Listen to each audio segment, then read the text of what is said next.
There are days when life feels like a never-ending mountain. You wake up tired, something goes wrong at work, someone lets you down, and before you know it, you're already thinking, when everything calms down, when I have more money, when things get better, that's where I'll be happy. But that moment never comes. A new problem always arises to steal your peace, and while you wait for the perfect day to feel good, real life passes you by.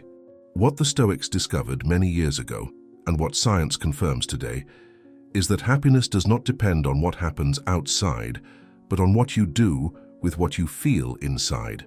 And if you're listening to this, it's no coincidence. Perhaps you've been searching for a way to feel at peace without depending on anyone or anything. And I want to tell you something important. You can achieve it. The Stoics were not cold or unemotional people. They were people who learned to maintain serenity, even when everything around them was chaotic. Today I want to show you how you can do it too, with 10 simple, useful, and very powerful ideas. These aren't difficult theories. They're mental exercises and ways of looking at life that anyone can start practicing today, even if nothing is going as planned. Before continuing, subscribe to the channel and turn on notifications. Here we discuss Stoicism in a clear, practical way, applicable to everyday life. Write this phrase in the comments: happiness is within me, not in what surrounds me, so we can remember her together whenever we need to. And if you know someone going through a tough time, share this video with them. Maybe these words are just what they needed to hear. Thank you for supporting this channel. Seriously. Every subscription, every message, and every like helps us continue creating content that inspires you, empowers you, and brings back the peace of mind we all deserve. First lesson: watch what you say. Your words shape the world you live in. What you say has far more power than we realize. Words not only reveal what's on your mind, they also change what you feel inside. Every time you say, "I can't," everything went wrong. I always get the same thing. You're constructing a story in your head that leaves you trapped in the role of someone powerless. Epictetus taught his students to be mindful of their words, as if every sentence revealed their innermost thoughts. He said to speak only when your words were truly better than silence. For the Stoics, speaking calmly and truthfully wasn't a matter of politeness, but of self-control, because what you repeat with your voice becomes a thought, and that thought ends up influencing your emotions. Science also proves this. A study from Harvard's Mind-Brain Institute showed that language can change how the brain functions under stress. Saying negative things activates the same parts of the brain that react to danger. But if you use words that build up, even when the situation is difficult, your body relaxes and your mind responds better. That's why changing the way you speak also changes the way you feel. Instead of saying, "I have to work," try it, "I can work." Rather, "Everything is terrible." I try to say, "I am learning small changes, big results." This is how a Stoic mind is created, phrase by phrase, idea by idea. Begin today by paying attention to how you speak to yourself and others.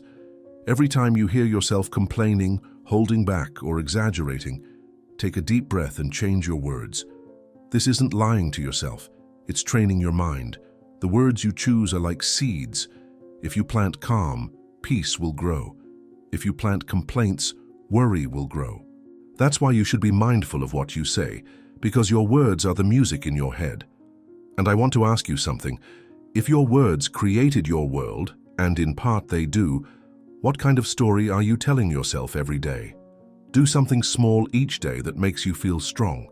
Stoicism isn't just an idea for thinking better, it's also a practice for living better. Epictetus said that character is trained like a muscle, not with giant actions, but with small acts repeated all the time.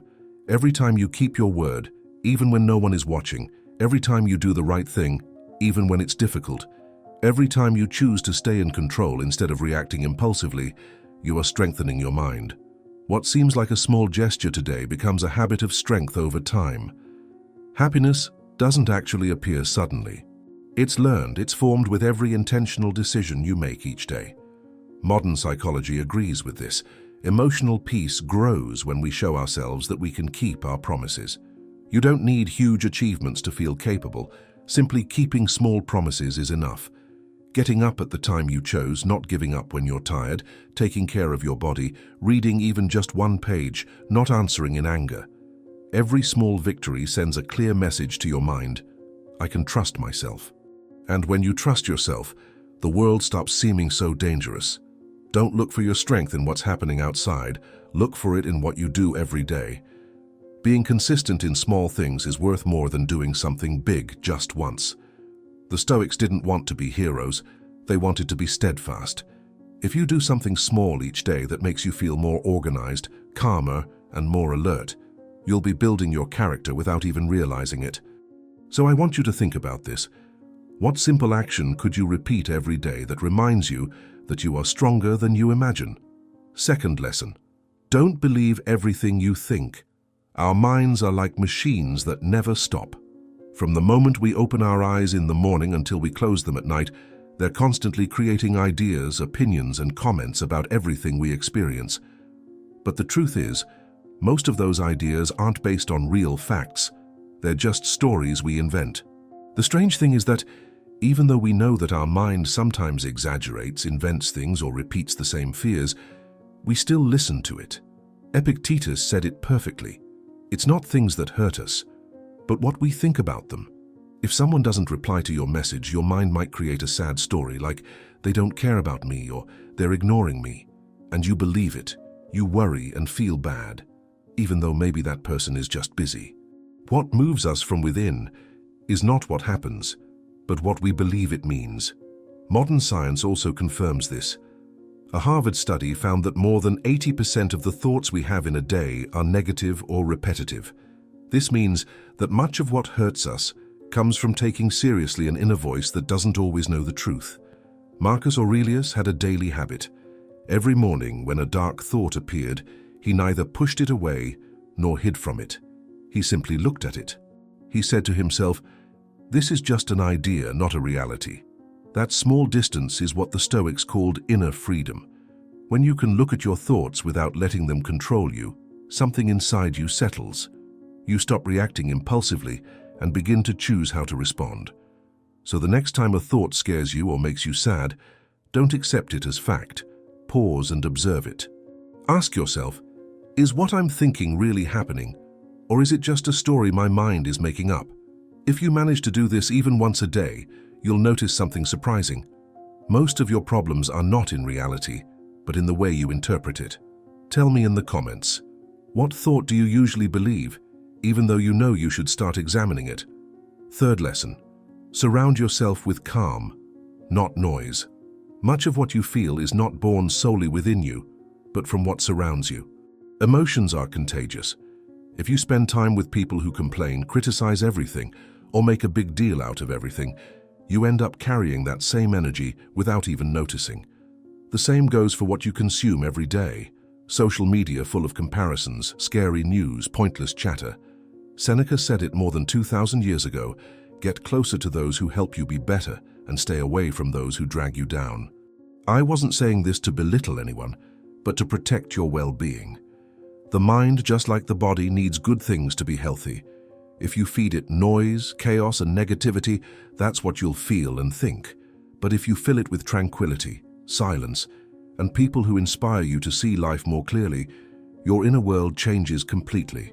Modern science confirms this. Research by psychologist Daniel Goleman shows that emotions are transmitted from one person to another like a virus. If you spend a lot of time with someone who is tense or sad, your own body will mirror those reactions. That is why the Stoics were very careful about who they spent their time with. They knew that to stay calm, they needed to surround themselves with good examples, not distractions. Marcus Aurelius spent time in quiet solitude, not to isolate himself, but to clear his mind of the noise of others. Sometimes you just need to turn off your phone, walk without music, or be with someone who exudes peace to feel balanced again. You can't change everything that happens outside, but you can choose what you allow into your mind. Seek out people who talk about ideas, not complaints. Listen to things that uplift you, not things that tire you out. And when you can't find calm in your surroundings, create it yourself. Serenity also spreads, and when you share it, you can change the atmosphere without saying a word. Tell me in the comments, Is there something or someone that's taking away your peace and that you already know you should let go of? Fourth lesson, learn to lose without feeling lost. At some point in life, we all leave something behind. It might be a friendship, a job, a significant opportunity, or even a part of who we once were. And although we know that everything is constantly changing, each loss hurts, as if a part of us is extinguished. Stoicism doesn't tell you to ignore pain, but rather to learn not to be overwhelmed by what is no longer there. Seneca explained it with particular calmness. A wise person does not cry for what is missing, but is grateful for what they still have. That idea holds enormous power. You can't stop some things from happening, but you can choose how to navigate that moment. When you understand that nothing is yours forever, not people, not experiences, not situations, you begin to enjoy life without fear of loss and to let go without breaking inside. Marcus Aurelius practiced this every day. In his notes, he reminded himself, "Everything you love can disappear in an instant. Cherish it, but don't cling to it desperately." I didn't write that out of coldness, but out of respect for the truth of life. Fighting against what's already happened only makes the suffering grow. Today, psychology calls it radical acceptance, ceasing to fight what you can't change so you can move forward. When you understand that loss is a natural part of the journey, sadness stops being a monster and becomes a guide. You discover that letting go isn't giving up, but creating space for what comes next. Every loss, however painful, brings a lesson that only emerges with time. It shows you that you can still be yourself, even when everything around you is in flux. So the next time something disappears from your life, take a deep breath and remember this. This is also part of the journey. You are not what you lost, you are what you do with what happened to you. And now I want to know, what loss helped you understand more about yourself than any achievement? Fifth lesson, seek calm, not emotion. We live seeking excitement all the time, as if being happy meant feeling euphoric every minute of the day. We've been led to believe that the best life is one always filled with laughter, travel, and intense moments. But almost no one has taught us about the other side, tranquility, that gentle state where you don't need something incredible to feel good. The Stoics understood this better than anyone. Seneca wrote that there is nothing sadder than depending on the state of the day to be happy. Calmness is a deeper kind of joy, one that doesn't depend on everything going perfectly on the outside, but on being stable on the inside. It's not about ceasing to feel things, but about not letting emotions control you. Marcus Aurelius knew that true strength isn't shown by shouting, competing, or winning, but by remaining calm when everything around seems chaotic. That peace doesn't come by luck, it's cultivated. Modern science also demonstrates this.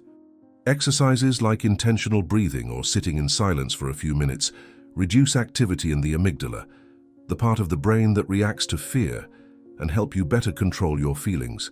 But you don't need to be a monk or meditate for an hour every day. Small habits are enough. Taking a minute to breathe before answering a message, walking without your phone, drinking your coffee in silence, closing your eyes and listening to the air going in and out. In those moments, a calm mind is cultivated, a mind that doesn't need intense emotions to feel alive. Calmness isn't boring, it's strength. It's the ability to remain grounded when everything seems to be moving too fast. When you understand this, you stop chasing after happiness as if it were a fleeting sparkle, and you begin to experience it as a constant feeling of tranquility. So the next time the noise of the day weighs you down, remember, you don't need more things to be okay, you need less noise inside. Tell me, what has been disturbing your peace lately, and what could you let go of to regain it? Sixth lesson, don't fight against the day, cooperate with it. Sometimes we wake up feeling like everything is against us. The traffic is a nuisance, the weather is unhelpful, people are tense, the news is discouraging, and exhaustion weighs heavily. Without realizing it, we spend hours battling what's happening, wishing things were different. But what would happen if, instead of resisting the day, you learned to move forward with it? Marcus Aurelius said it with a clarity that remains alive today. Love what comes into your life, because it is connected to what you need to learn. That idea isn't about giving up. It's a profound way of understanding life. It means that every experience, even the uncomfortable ones, has something to show you or help you grow. When you change your thinking, "This shouldn't happen," by "This is training me," the day ceases to be an enemy and becomes a teacher. The Stoics knew that acceptance is not defeat, but rather ceasing to waste energy on what you can no longer change. Modern psychology teaches the same. Radical acceptance reduces stress, improves mental clarity, and makes you stronger from within. When you fight against reality, you lose twice. First, because what you want doesn't happen, and then because you become filled with frustration. On the other hand, when you accept what is already happening, you let go. You can act calmly, think more clearly, and save your energy for what is within your control. It's like rowing with the current. You move forward more easily without losing your way. Start each morning with a simple Stoic phrase. "Today things will come up that I didn't expect, and yet I will know how to respond well." By saying this, you prepare your mind to accept without giving up. You don't need everything to be perfect. You just need to be at peace with whatever comes. That's true strength, not controlling the world, but controlling your attitude toward it. And you, how would your day change if tomorrow you stopped fighting with what happens and decided to move forward with it? Seventh lesson.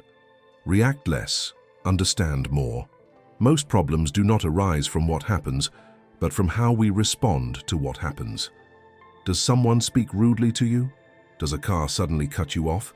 Does a family member say something hurtful? And without thinking, you respond angrily or say something you later regret. You do this because your mind believes that reacting makes you strong, when in reality it weakens you. Epictetus explained it very clearly. Those who get angry about everything end up being slaves to those things. Every time you lose your temper, you relinquish control. The Stoics did the opposite. Before answering, they paused to examine their feelings, not because they didn't care, but because they understood that whoever masters their response can master their life.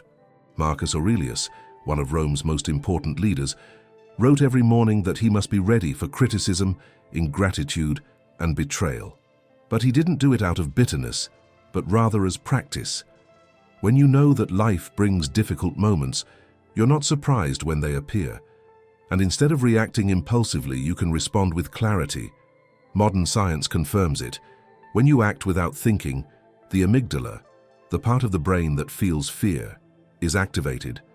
But if you wait 5 seconds before speaking or moving, another part is activated, the part that thinks calmly and makes better decisions. Those few seconds are like an invisible door between getting lost or staying put. Imagine the freedom of not reacting to everything, of listening to criticism without feeling you have to fight, of seeing a message meant to provoke you and choosing not to respond. That's not being weak, that's having emotional strength. Responding less doesn't mean always staying silent, but choosing when to speak and not letting just anyone steal your peace. The next time something bothers you, before doing or saying anything, be silent, breathe, and ask yourself, is this worth my energy, or is my peace of mind worth more? And now tell me, when was the last time you understood that reacting wasn't worth it? Eighth lesson. Do less, but do it with intention. Today we live in a time where appearing busy is seen as a sign of success.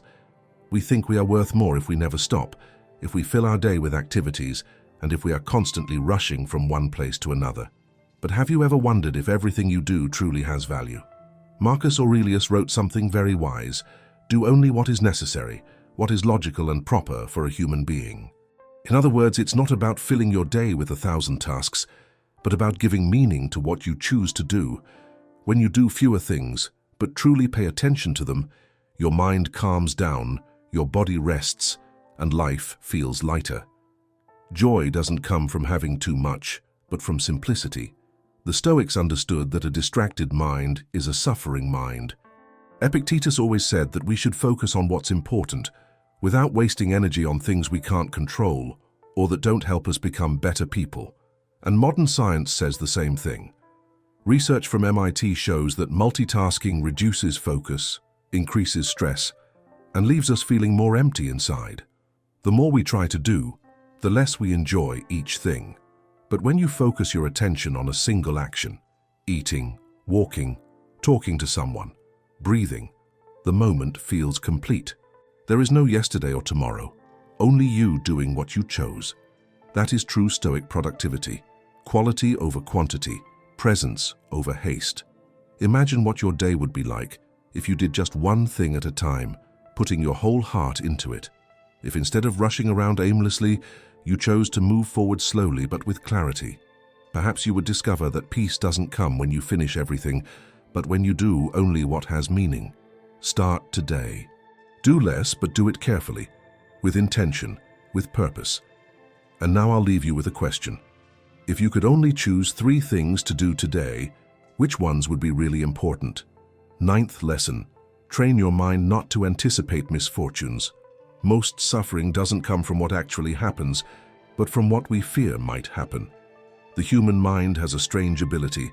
It can turn a simple thought into a full-blown storm. You imagine the worst at work, the worst in the relationship, the worst in the future. And even though nothing has happened yet, you're already experiencing the pain in advance. The Stoics were very familiar with this mechanism. Marcus Aurelius put it bluntly, "Our anxiety often stems from fantasies, not facts. Worry is a self-fulfilling prophecy that you then believe as if it were inevitable." But think about this. How many of the things you feared so much actually happened? And how many times did you suffer twice over? First from what you imagined, and then from what didn't even happen. The mind anticipates to feel safe, but in reality, it wears itself down. When you live projecting misfortunes, you lose the ability to enjoy what is actually happening. You don't see the beauty of the day because you're busy imagining a dark future. And so, life slips away from you, drop by drop. Stoicism proposes something different. Instead of anticipating pain, return to the present with intention. Breathe. Observe what already exists, not what your mind invents. Ask yourself, what real evidence do I have that this fear is real? Most of the time, you won't have any. Modern psychology confirms this practice. Studies from the Journal of Clinical Psychology show that when you question a catastrophic thought, you reduce its emotional intensity, as if you were deflating it from within. Try this Stoic exercise. When your mind starts to imagine the worst, stop and say in a low voice, "This is not a fact. It is just a thought." Repeat until the anxiety subsides. Little by little, you will discover something powerful. Life already has enough real challenges. You don't need to invent others. Your task is not to anticipate tragedies, but to strengthen your mind to respond calmly to whatever actually comes. Living in worry doesn't protect you. It only robs you of moments that never return. Surround yourself with the present, because that's where life truly happens. 10th lesson. Don't let one bad moment define your entire day. Sometimes a single difficult moment is enough to make you believe the whole day is ruined. Bad news, a brief argument, a small mistake, and your mind decides that nothing will work anymore. But that view is a trap. It's not the day that's ruined, it's your interpretation that declares it lost. The Stoics understood something essential.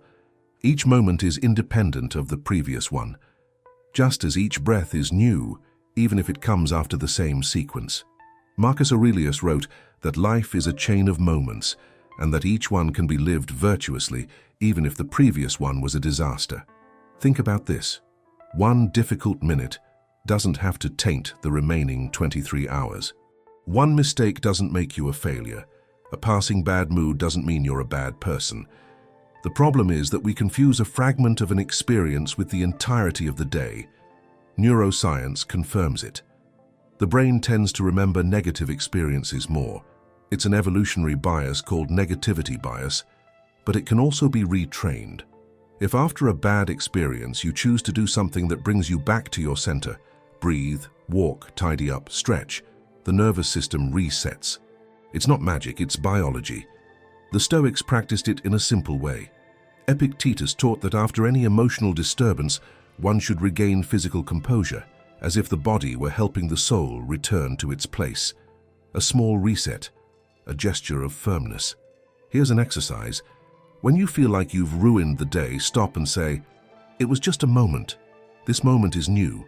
Next, take a small action to bring you clarity. Drink water, tidy your table, take 3 deep breaths, look out the window. That action doesn't change the past, but it changes your direction. Your day isn't defined by what knocks you down, but by what you choose to do next. You can fall 10 times before noon and still end the day with dignity, calm, and purpose.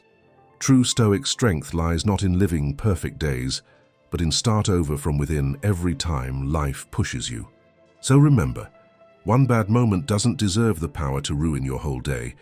You decide when to return to balance, and that decision, made time and time again, is what creates a calmer, more mindful, and much stronger life. 11th lesson, remember that today is also a gift. Most people live as if time will never end. We keep putting off important conversations, saving our dreams for another day, and leaving for tomorrow things that could bring us peace of mind today.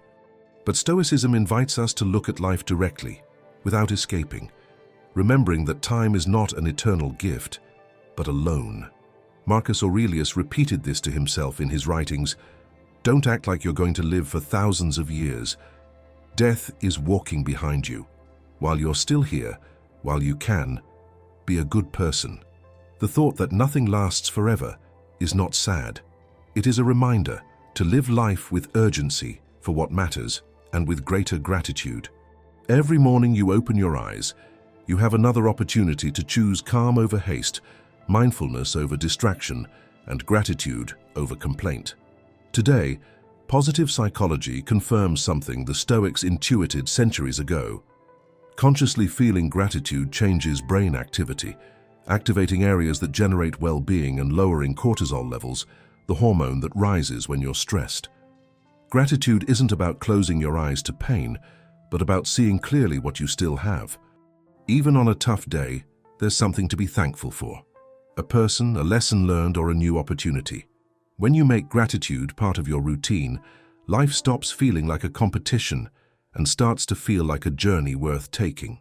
So when you look at the clock again and feel the hours flying by, remember that every minute that passes is gone forever, but each one is also a new opportunity to live with intention. Today is that day that yesterday seemed so simple. Today you can talk to someone important, do something that brings you closer to your peace, or simply pause for a moment to breathe, because although it may seem simple, that too is happiness. Tell me in the comments what small detail of this day makes you feel grateful to be alive right now. Conclusion: happiness as a daily practice. If Stoicism teaches us anything clear, it's that happiness is not a destination, but a constant practice. It's not at the end of the road, it's in how you move forward each day. You don't need everything to be perfect to feel good. You just need to train your mind to react calmly to whatever life brings. You've already seen 10 ideas that aren't empty theories, but real practices for inner freedom. Examine your thoughts. Do less, but do it with intention. Accept losses. React less. Seek calm. Cooperate with the day. Take care of your surroundings. Choose your words carefully. Grow strong with small habits and be grateful for being alive. Each of these practices is a gateway to a calmer, more aware, and more grounded version of yourself. Life will still be uncertain, but that doesn't have to frighten you. The Stoics didn't want to erase pain or run away from problems. They wanted to live in such a stable way that nothing from the outside could bring them down, and you can do the same. Each day, choose one of these ideas and put it into practice, even if just for a little while. Breathe before reacting. Give thanks before complaining. Let go before you resist. Small acts, repeated consistently, can change your life far more than you can imagine. Happiness isn't about controlling everything, but about learning to remain calm when nothing is under your control. Thank you for reading this far. It's no coincidence that you're reading this. Perhaps it was just the message you needed today. If these ideas resonated with you, subscribe to the channel and turn on notifications to continue learning together how to live with more calm, clarity, and inner strength. Leave your quote in the comments.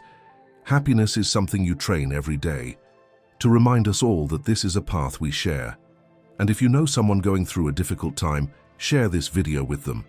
You never know the power words can have. Thank you for your time, your presence, and your support. All of this helps us immensely to continue creating content that inspires you to live more slowly, with more intention, and above all, with more peace.